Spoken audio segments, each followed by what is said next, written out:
welcome to another edition of Dark Shadow Ghost Tours After Tour. I'm Mary Ann. And my name's Mike, and it's edition 2015. And I'm Sean. Let's try this again. I'm Sean. I'm Mike. I'm Mary Ann. We'll edit that in the end. Probably not.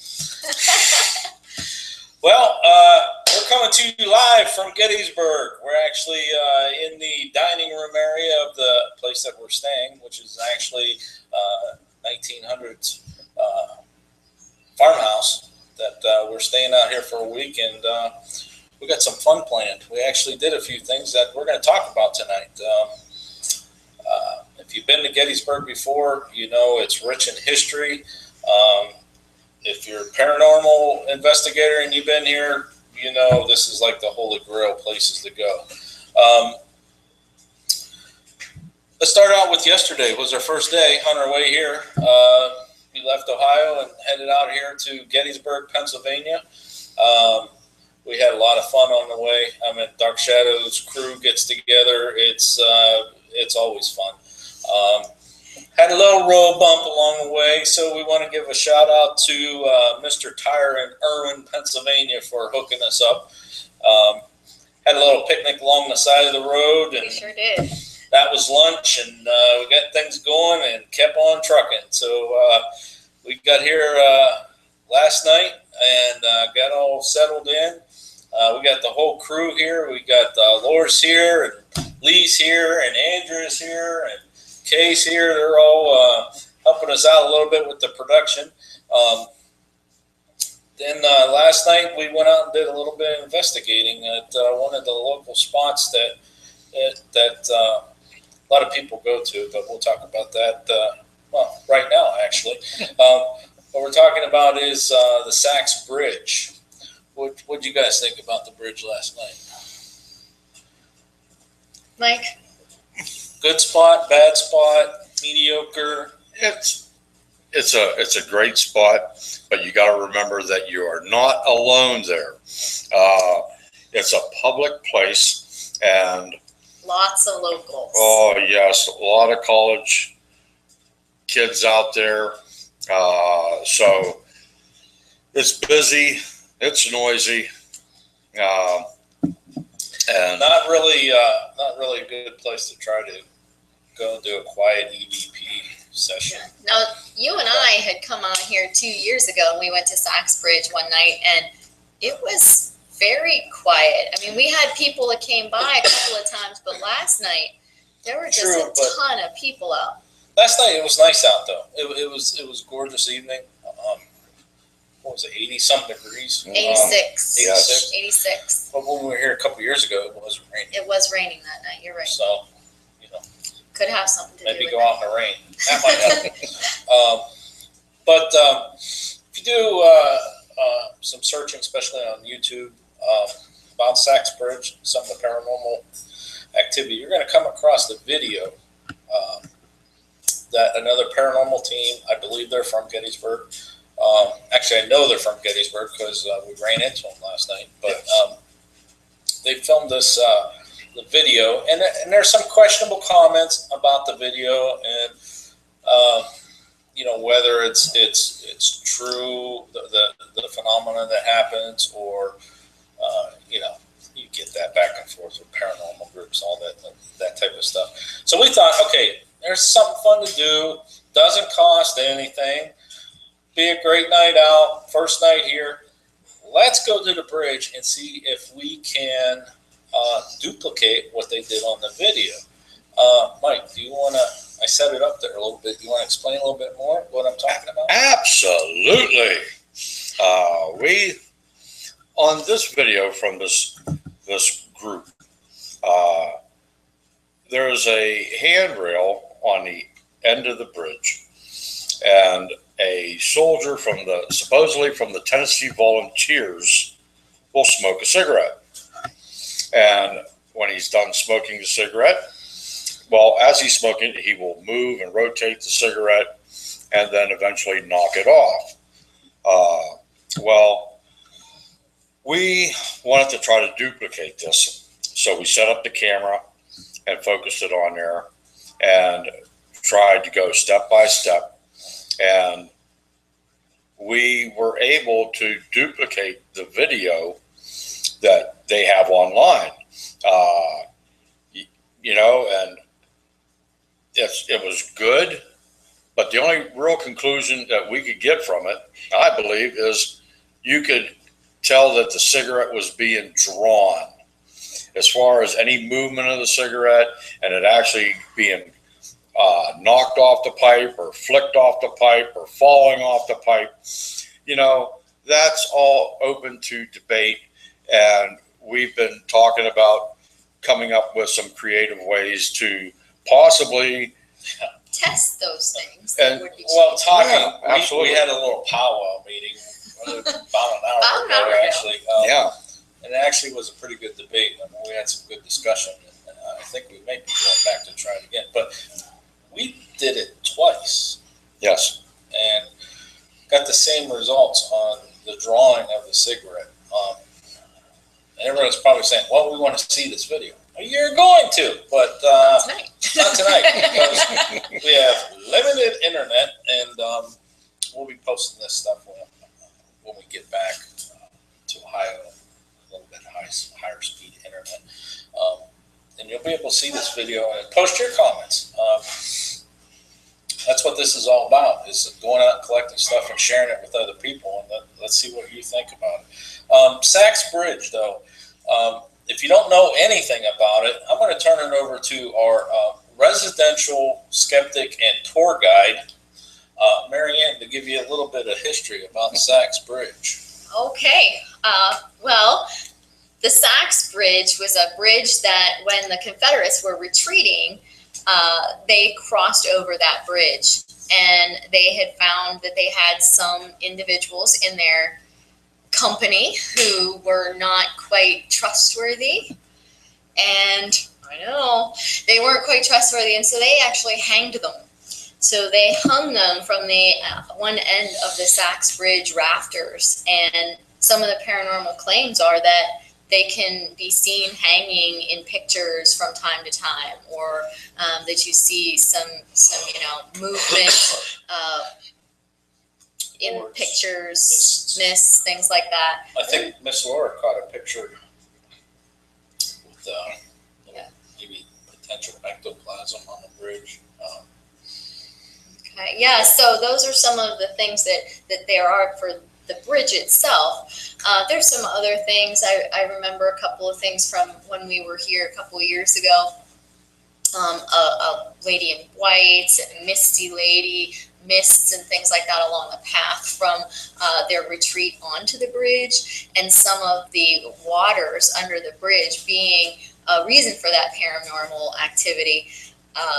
One, because it's water, but also because when they were dying, they would leave them aside. They, leave body parts that they had amputated, things like that, in the river. So that all ties together and puts a little bit more perspective. When you hear all this stuff and you're into paranormal investigation, you have to go out there. It has to be, stop that you go to. I think when I told these guys, I want to go to the bridge, I want to go to the bridge, they were, bridge, okay. Well, once we got there, we did a few things and went over some of the history and stuff. But getting back to what we originally said, it was packed. And what time were we out there? We went out there around 10 last night. We got back here at about 11:30. When we were leaving, there were droves of people coming down there. They were coming from both sides. People were on the bridge the whole time we were there. Yes. Yeah, you can hear lots of giggling and laughing from some of the teenage age group that were there. But you also had others they were doing SB7 responses. Yes. There was somebody else on the bridge taking pictures. Yep. I'm not sure if the other group that was there was doing video. Of course, we did video. We did EVP sessions. Not extremely able to get a lot with the EVPs, because there was so much background contamination, last night. But yeah, so based on our debate, we're probably going to go back before we leave and see if we can get it happen again and try a couple things. Sachs Bridge. Do you have a debunk report for the Sachs Bridge? I think my debunk would pretty much not be very good for that one. I mean, the cigarette thing, we've been sitting trying to debunk that pretty much for a couple hours. Some of the team and I have been really looking at that video footage a lot. But nothing definite yet. We still have more debate to look at. And we want to, again, go back and try to test a couple more things with it before we make a final decision. But as far as anything else, that all the contamination, background noise, it's going to make it a little more difficult to debunk sounds in this one. Pictures, we'll still have to take a look at them. Right. Now, this is our second edition of After Tour. So if you didn't catch the first one and don't know how this is working, you can be a part of this. What we want you to do is, if you hear us talking about anything, have any questions, anything at all, please comment either on our Facebook page, on our YouTube channel, or on Google Plus. We're monitoring all three of those. And at the end of the show here, we're going to try to keep it to about an hour. We're going to try better at that this time. Yeah, we got an official timekeeper back there. Yes, we do. So we're going to try to keep it to about an hour, and at the end of the show, we'll answer any questions that you have. So that kind of wraps up Sachs Bridge. Absolutely. Go ahead. That is what makes a good investigation, what we were talking about. That's the difference between a ghost hunter and a paranormal investigator or investigative team. A ghost hunter would have walked in there, seen that, recreated the video, and been ecstatic, and they'd have been posting that video all over the place about the cigarette getting flicked off, the cigarette being spun around and turned and everything on the top of that piece of pipe. But as a true investigative team, we look at that there and we go through and we agree on what you can't explain away, like the drawing of the cigarette. But the spinning, that's up for debate. The flicking it off, that's up for debate. And that's something that, we are going to go back and research and try to investigate it a little bit further, which is why you don't see us posting something out there going, wow, look what we got. And especially not immediately. We really want to look at a lot of times too, like the last show too, we're not going to post the evidence immediately. We want to go over it, try to debunk what we recorded, look at the pictures, have other team members look at the pictures, and then if it's in question that we can't say, oh yeah, that's this or that's that, we'll post that evidence and say, hey, what do you think? Because if it can't be explained, it's paranormal. Exactly. So here's what we're going to do right now, folks. This is a live show. So we're going to take a quick little break, probably about 4 or 5 minutes, and then we're going to come back and tell you a little bit about what we did today with the couple cemeteries that we went to. So I love cemeteries. Of course you do. All right, so we'll be back in about 4 or 5 minutes. So stay tuned. If you have questions, please post them in the comments. Yes.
Alrighty, and we're back with Dark Shadow Ghost Tours after tour from Gettysburg.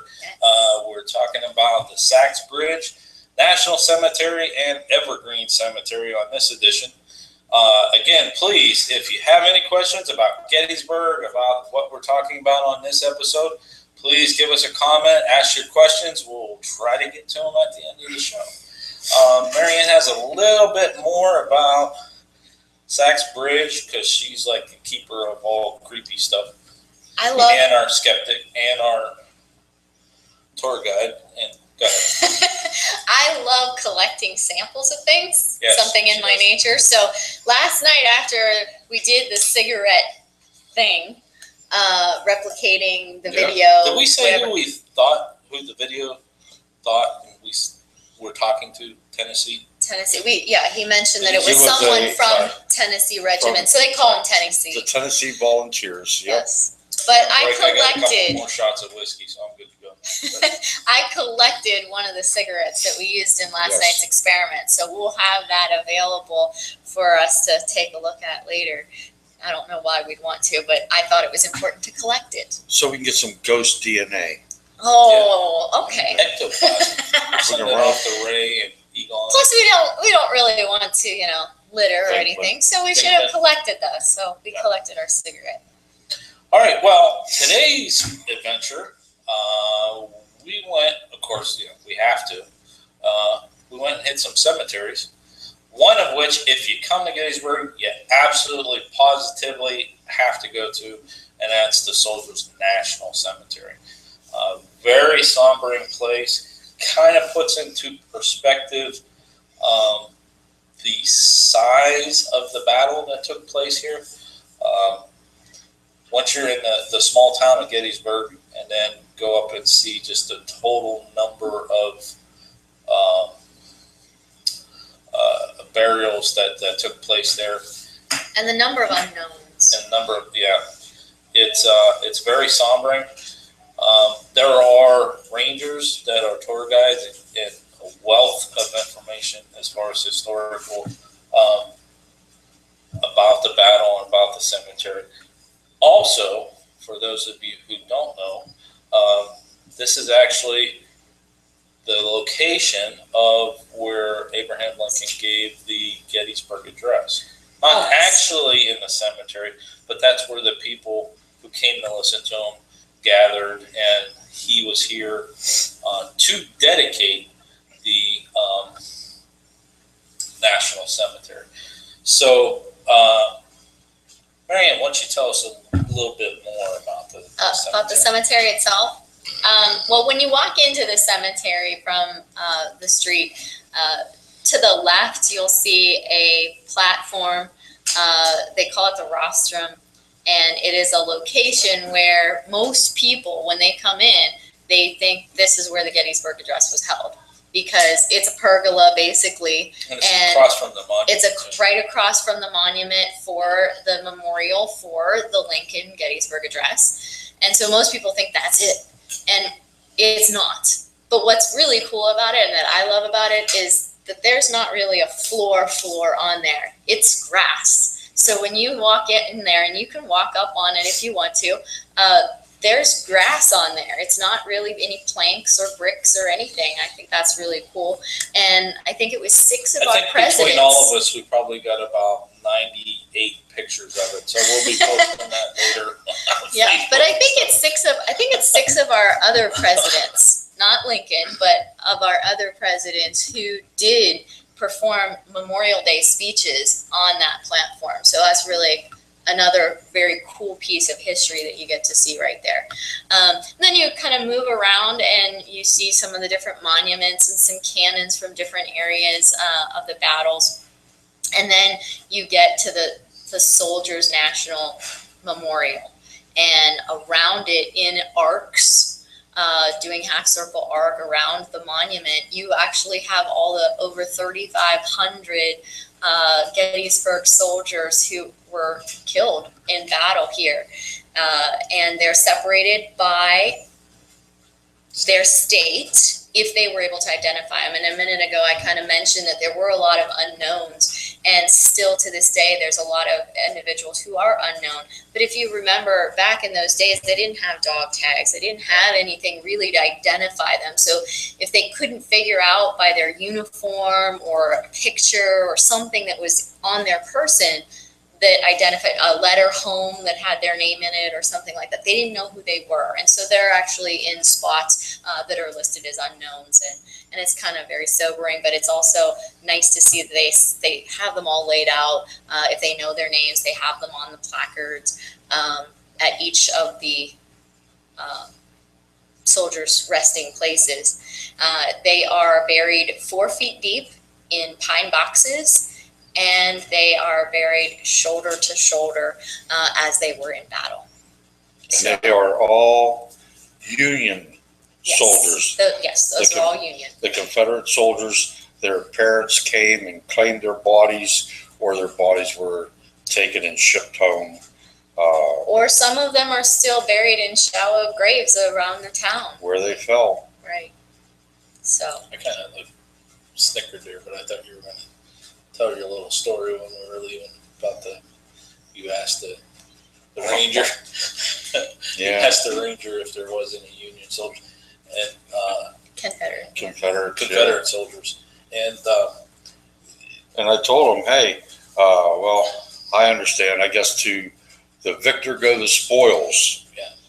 And you know. Yeah, they didn't. They don't have like a real great sense of humor. Yeah, they didn't appreciate my sense of humor too much. But I was laughing. I thought it was hilarious. They warmed up to me. You but know, they got me. But you got to remember these people. They get asked a lot of questions, and it's wealth of knowledge, though. And I give these people credit. And it's free. So when you go in and you see them take advantage of the tours that they give, take advantage of asking the questions, it doesn't cost you anything. And it's their job to make sure that the people that do come are respectful. Right. And so, on that note, we are, for those of you who don't know, a group from Ohio. And so we, of course, spent some time at the Ohio section of the Soldiers National Memorial. What was it, 173 soldiers from Ohio? I would have Something to look like at my that. photo. I have a picture that says how many. Each one where the states are, it tells you how many soldiers are actually buried in. And I think Ohio was amongst the, besides Pennsylvania, but I think Ohio had 173. We'll double check that note and something like have that. In the third section. It's a large number compared to some of the other states. But one of the important, they're all important. But one of the people that are buried in the Ohio section who died at the Battle of Gettysburg is someone who is related to someone who was very important in our United States. Sean, did you want to tell them a little bit about that one? No, you're doing well. I stick on my tour guide speech here. I know the answer. It's right here on my notes. She's actually talking about President Nixon.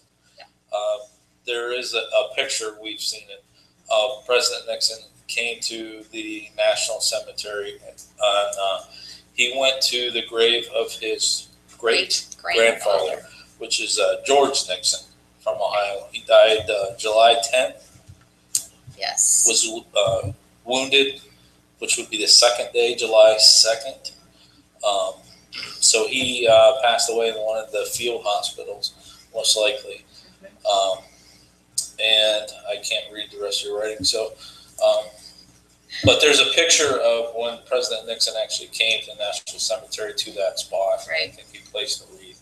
Yeah. So we made sure that we pointed it out because some of the others in our group hadn't been there. So we made sure we showed it off to them, said hello. Yeah, and I mean, it was such a horrific time. Everything that was going on, and when you stop and you think that you can see the magnitude by looking at the Union graves, and then when you think that the wagons carrying the wounded Confederate soldiers back to home with Robert Lee measured 16 miles long. And these people were dying along the way and finished being transported home. If you could just imagine 16 miles, it's just amazing. That's long. And that was just the Confederates. That there was just as many wounded on the Union side. So a lot of people's lives were changed after, besides the ones that were just buried there. That's right. Now, located right next to the National Soldier Cemetery is Evergreen Cemetery, which is the Gettysburg City Cemetery. There's actually an iron fence that separates the two, which wasn't there back then. And within Evergreen Cemetery is the position of where they actually had the platform for the dedication. A lot of people call it the Gettysburg Address. It was the dedication of the National Cemetery. It's just been termed the Gettysburg Address, which was Lincoln's speech. And we actually went to that location and we did a little test there. Yes. You want to explain that a little bit? Well, we went and we compared a picture that we had of the Gettysburg Address time during the dedication ceremony, and we tried to pinpoint the location based on the gatehouse of Evergreen Cemetery. And so we went over, we tried to judge. I think we pretty close. I mean, nobody's going to know for sure, but based on the picture, I think we got a pretty decent location. And what we did was we went ahead and got together, and I read the Gettysburg Address. And so we kind of listened to the Gettysburg Address. Yes. I wanted to do that. I don't know why. I felt compelled to read the Gettysburg Address on the spot. Where Lincoln had done but that. We were recording an EVP. And the Gettysburg Address, and she did a fine impersonation of Abraham Lincoln, but minus the stovepipe hat and the beard, of course. But we went over there, and it's interesting. Everybody hears about the Gettysburg Address, but to know that Abraham Lincoln was just an afterthought to be invited. He was just invited as a courtesy. He wasn't even the key speaker. No. The key speaker spoke for 2 hours, and nobody remembers anything about him. Right. His name was Everett. Yes, Mr. Everett. He was one of the renowned orators of the time period. And so everybody was just thrilled that he was going to come and listen to him. And nobody remembers his speech. And barely remembers his name. And here's Lincoln. 2-minute speech. Little backwood Illinois lawyer who got elected president, and he put together this little speech all on his own, and it only lasted 2 minutes, and that was it. And it turned out to be one of the greatest speeches of all time. Very renowned. Now, also buried in that cemetery is Miss Mary Virginia. Mary Virginia is her real name. Jenny Wade, you guys, if you're amongst the paranormal group and whatever, let's say if you're, we got to come up with a term for that, but if you watch Ghost Adventures or Ghost Hunters or any of those shows, you know about the Jenny Wade house in Gettysburg. She was the only civilian killed during the Battle of Gettysburg. She is buried in Evergreen Cemetery and has a United States flag flying over her grave. Is only one of 2 women in the United States that has a United States flag flying over her grave 24 hours. The other person is Betsy Ross. So we went to her grave as well and got some pictures and paid our respects and things of that nature.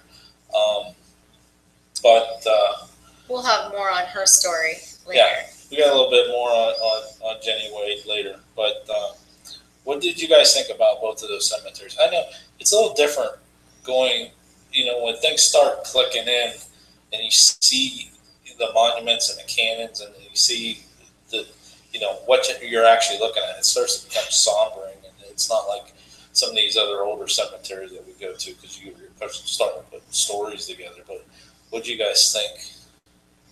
It was a very sombering place. Yeah. I mean, Yeah. you know, to think that this all happened, and no, it didn't happen. This war didn't happen because of it happened because of states' rights as opposed to more rights being used by the government. And I think all of us on the team here, we come from small towns. I mean, I could just imagine, you know, sitting at home and, you know, getting word that, hey, they're coming. And that's pretty much what happened here. Right. Here at Gettysburg, it was mostly women and children because the men were out fighting.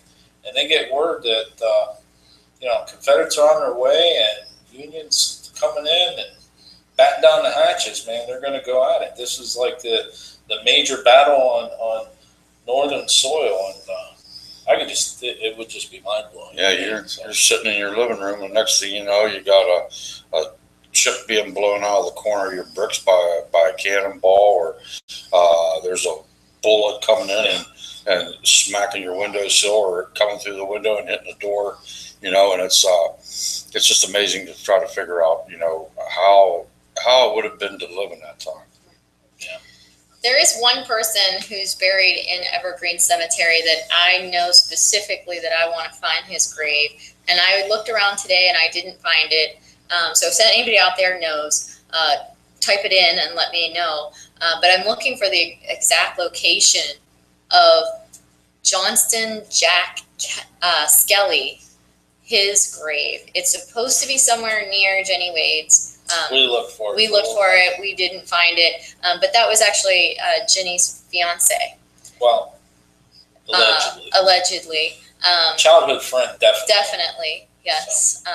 But his grave is supposed to be somewhere right near hers, but we weren't able to find it today. So if anybody knows specifically, please put it in the comments so we can go there and see that before we leave. Yep. Well, it's about time. I'm getting the high sign. I think we went over there a little bit, but we're broadcasting live here. So if you have any questions about what we're talking about here, or Gettysburg in general, paranormal, anything, go ahead. Please leave a comment. When we come back after break, we're going to do our wrap-up section and tell you what we got going on tonight and answer some of your questions. And I think that'll tie it up. On the Dark Shadow Ghost Tours After Tour 2015. Gettysburg edition. Yes. All right, so we'll be back in about 5 minutes. All right.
Okay, we are back with Dark Shadow Ghost Tours After Tour, Gettysburg, Sachs Bridge. Jesus, this is a long time. 2015. Sachs Bridge, Woo! Soldiers National Cemetery, and Evergreen Cemetery. Thank you. We need like cue cards or something. All right. Andrea did a little research for us. How many was in Ohio? 131. 131. 131. Yes, she nicely went back through our photos from the day, and she got that number for us. So Confirmed it. excellent job. Thank you, Andrea. Yes. So 131 Ohio soldiers. That's right. Okay, so if you don't get anything from this episode, one thing I want to instill into your mind is the thinking of the people who actually lived here in Gettysburg. I mean, it was tragic enough with the soldiers and conflict and the amount of soldiers that were here fighting and deaths and injuries and things like that. But the people who actually lived here in town that had to deal with that, not only before the battle, during the battle, but after the battle, you can just imagine the number one, just the smell and the carnage. And they say that the streets ran red with blood. I mean, the battle did not just take place in the battlefields. If you're here and go on any tours or read a book or watch any videos, it was throughout the entire area, especially in town. A lot of buildings that were here are riddled with bullet holes and cannonball fire and things like that. There's reports in letters that people have found that were written to their relatives where they wrote about how they were, in their basements and the soldiers were on the two sides of their house and they would fire each other through their house. And that's exactly what happened to Jenny Wade. Her family got caught in the middle and she was killed. But there's another story about that ties to Evergreen Cemetery, and that's about Elizabeth Thorne. Mary, do you want to tell us a little bit about her? Sure.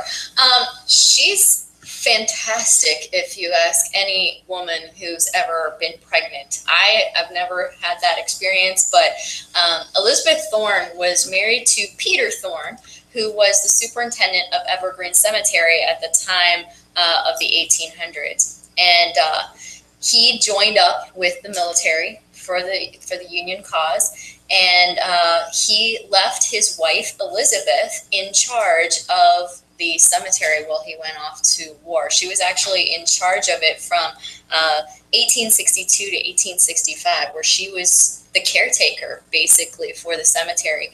And after the Battle of Gettysburg... Now, a few people think she's like super smart. She's reading notes. Well, some of it I know. I didn't know what year it was. She's going off. I'm like, whoa. Then I saw she didn't know. Okay, go ahead. Sorry. But this part I know. We're alive. After the Battle of Gettysburg itself. The Battle of Gettysburg itself. 91. Elizabeth was 6 months pregnant.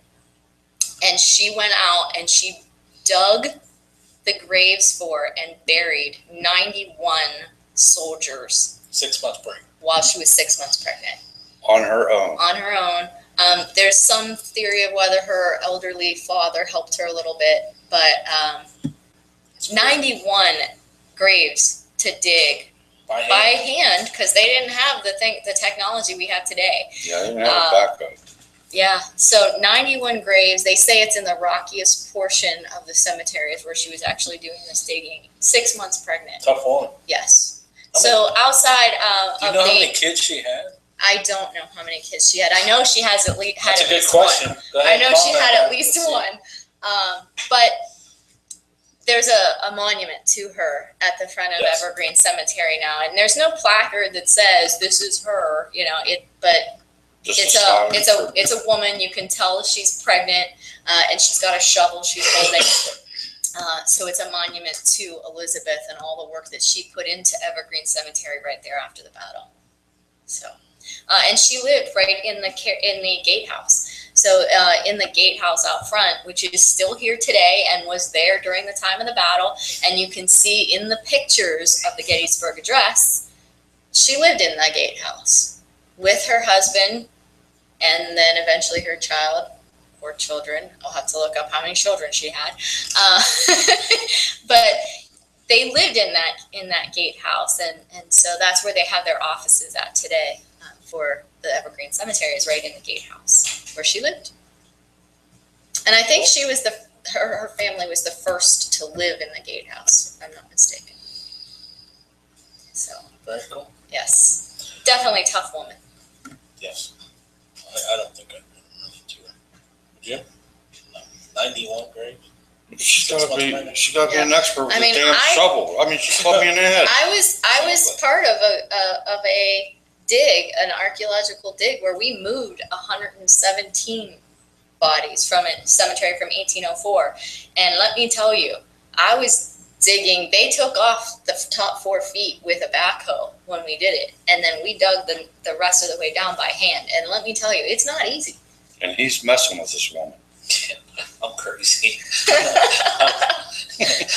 So anyway, so that's a little bit about Evergreen Cemetery, and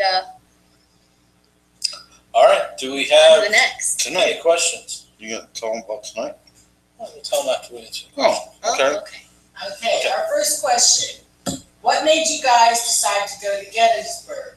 It's from Ken in Georgia.